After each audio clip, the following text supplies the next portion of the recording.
This news is co-sponsored by Aradhya Jewelers. नमस्कार, जागतिक महिला दिवस की आप सभी को हार्दिक शुभकामनाएं। सारा भारत महिलाओं का आज जो दिन है वो सेलिब्रेट कर रहा है, लेकिन नागपुर के संविधान चौक पे कुछ महिलाएं हैं जो अपने अधिकारों के लिए आंदोलन कर रही है। ये एसएससी जीडी 2018 मतलब अर्धसैनिक दल के लिए इन्होंने परीक्षा दी थी। बाकायदा 2018 में पास आउट हो गए थे, लेकिन अब तक 2022 तक इनको नौकरी में नहीं लिया गया। इसलिए इन्होंने पिछले 12 दिनों से आंदोलन जारी रखा है और पिछले 4 तारीख से इन्होंने आमरण उपोषण किया है। और इसी कारण जो है इनके कई विद्यार्थी जो है जिनकी तबीयत खराब हुई है उन्हें बाकायदा हॉस्पिटलाइज किया गया। और क्या मांग है ये जानने की कोशिश करते हैं। सबसे पहले तो आप जागतिक महिला दिवस की शुभकामनाएं। ये महिला दिवस आपके लिए कैसा है? देखो, माना जाता है कि 8 मार्च जो महिलाओं के सम्मान के लिए 8 मार्च ये महिला दिन, जागतिक महिला दिन हर जग में मनाया जाता है। और आज के महिला दिन के अवसर पर हम जो महिलाएं हैं, मतलब हम जो लड़कियां, भारत की जो बेटियां हैं, हम ये संविधान चौक में आमरण उपोषण के लिए बैठे हैं। पिछले 4 तारीख से हम आमरण उपोषण कर रहे हैं। उसमें अभी मेरी तबीयत भी बहुत ख़राब हो गई थी। उपोषण में 3 दिन मतलब कुछ खाना वगैरह नहीं खाया था, इसलिए मैं हॉस्पिटल में भी गई थी। हॉस्पिटल में मुझे 14 सलाइन लगाने के बावजूद भी मैं उपोषण में आज बैठी हूँ आपके सामने, आप देख सकते हो। और हमारी यही मांग है सरकार से, क्योंकि हमारा जो मेडिकल, फिजिकल, डॉक्यूमेंटेशन जो भी हमारा एग्ज़ाम हो जाने के बाद भी हमें ज्वाइनिंग नहीं मिला है पैरामिलिट्री फोर्सेस के लिए। तो हमारी सरकार से यही मांग है, या नितिन गडकरी साहब हम ये नागपुर में आए उनसे यही बोलना चाहते हैं कि हमारा जो ये आंदोलन चल रहा है हमारी वर्दी पाने के लिए, ये आंदोलन हमारा सक्सेस हो, हमें ऐसा लगता है। इसलिए हम आज यहाँ पे बैठे हैं। कहाँ से हो आप? मैं नासिक से आई हूँ। नासिक से यहाँ पे पिछले 12 दिनों से आप आंदोलन कर रहे हो, लेकिन उसका कोई फायदा हुआ आंदोलन करने का? हम आमरण उपोषण के लिए 4 तारीख से बैठे हैं। 3 दिन हमारे हो गए। 3 दिन मतलब 3 दिनों तक भी हमारा कोई सरकार नहीं, मतलब यहाँ के प्रशासन ने उधर किसी ने दरखास्त नहीं दी है यहाँ पे आके। जिस दिन मैं हॉस्पिटल में गई उस दिन ये न्यूज़ फैल गई कि यहाँ पे कुछ तो बड़ा कुछ तो हो रहा है। तब जाके नितिन गडकरी साहब के जो पीए है गौरी करके, वो यहाँ पे आए। उन्होंने सिर्फ हालचाल पूछी है, क्या नहीं, वो मतलब उन्होंने सिर्फ दिन मांगे। उसके बाद उनका कोई भी जवाब नहीं आया ठोस तरीके से, और प्रशासन ने किसी भी तरह की यहाँ पे आके कुछ पूछताछ नहीं की है और कोई भी हलचल नहीं लिया। क्यों नहीं लिया जा रहा आपको जो है नौकरी पे क्यों नहीं लिया जा रहा? क्या कारण हो सकता है?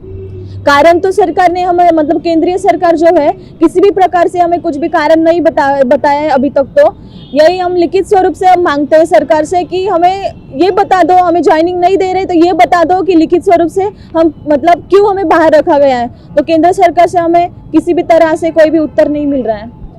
आप कहाँ से हो? मैं नासिक से हूँ। नासिक से हो तो क्या मांग कर रहे हो? हमने ये भी सुना कि आपने दिल्ली में भी आंदोलन किया, वहाँ पे भी पुलिस ने आपके ऊपर लाठियां भांजी है। नागपुर में आप 4 दिन से आमरण उपोषण कर रहे हो, लेकिन कोई आके देख रहा नहीं है। तो क्या लग रहा है, ये सरकार इतना उदासीन क्यों आपके? हमें तो, हम यहाँ पर तो बैठे हैं, हमें एक आस लेकर बैठे हैं, कुछ तो हमारे पास उम्मीद है, इसलिए हम बैठे हैं। क्योंकि हमने मेडिकल, रिटर्न, फिजिकल सब कुछ पास कर लिया है, अभी तक हमें ज्वाइनिंग नहीं दी गई, इसके कारण हम यहाँ पर बैठे हैं। और सरकार तो ये नहीं जानता है कि हम सब मेडिकल फिट कैंडिडेट है और उनको अभी भी ज़रूरत है। जो फोर्स में जो सैनिक दल रहता है उसमें उनको अभी भी मतलब ज़रूरत है सैनिकों की, फिर भी वो हम जो हमारा हक के लिए यहाँ बैठे हैं वो हमारा हक हमें दे नहीं रहा है अभी तक। तो ये आंदोलन आप जारी रख रहे हो, लेकिन आपके पास कोई आया नहीं रहा है। आप अपना घर छोड़ के यहाँ पे बैठे हो नागपुर में, आप नासिक से हो, इतने दूर से यहाँ पे आए हो। घर वाले क्या कहते हैं? हमारे घर वालों को तो इतना ही पता है हम नागपुर में आए हैं प्रोटेस्ट कर रहे। घर वालों को यह तक नहीं पता है कि हमारे बेटे अनशन पे बैठे हैं। अनशन पे बैठने के बाद हमारी जो हालत हो रही है, हम हॉस्पिटल जा रहे हैं, इतने सलाइन ले रहे हैं, हमारी हालत इतना बेकार हो रहा है, घर वालों को कुछ पता नहीं है। महिलाएं कितने आपके साथ? हमारे साथ 15 लड़कियां हैं। 15 लड़के हैं। वो हाँ। क्या सब नागपुर के या फिर बाहर के भी? नहीं, अलग अलग डिस्ट्रिक्ट से है सब लोग। तो अभी जो आंदोलन आप कर रहे हैं, आमरण उपोषण कर रहे हैं, आपकी जो तबीयत भी खराब हुई है, सरकार नहीं मान रही है, तो फिर क्या? सरकार को जरूर मानना पड़ेगा।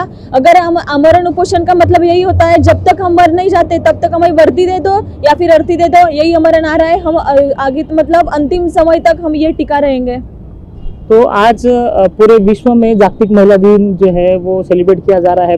खुद प्रधानमंत्री ने ट्वीट किया है, खुद भाषण दिया है, तमाम राज्यों के मुख्यमंत्री ने ये कहा है कि महिलाओं का सशक्तिकरण होना चाहिए। लेकिन नागपुर में महिलाएं हैं जिन्होंने बाकायदा एग्जाम क्रैक की है 2018 की, लेकिन उन्हें नौकरी नहीं दी गई है। ये सरकार का दायित्व होता है कि अगर वो पास आउट है तो उन्हें नौकरी दी जाए। लेकिन हमारे देश में ये हो रहा है जहाँ पे एक तरफ हम ये कह रहे हैं कि महिलाओं का सशक्तिकरण होना चाहिए, और वही दूसरी ओर नागपुर में पिछले 12 दिनों से नागपुर के बाहर की 15 जो है युवतियां, महिलाएं यहाँ पे अनशन कर रही है, लेकिन उसके ऊपर कोई ध्यान नहीं दे रहा है। कैमरा पर्सन दिनेश साहब के साथ अभितवान रहे, Maharashtra T24 Nagpur. SMS kinetic E mobility showroom electric bikes and auto मिलने का एकमात्र स्थान, जहां आपको इलेक्ट्रिक वाहनों में मिलेगी अत्याधुनिक सुविधाएं, Zing electric and zoom electric e bikes. इसके अलावा इलेक्ट्रिक ऑटो में मिलेंगे 4 models: Kinetic Safar smart, Kinetic super DX, Kinetic Safar jumbo, Kinetic Safar Shakti, Kinetic green Safar smart, strong, spacious and superior e-rickshaws, low investment and higher returns.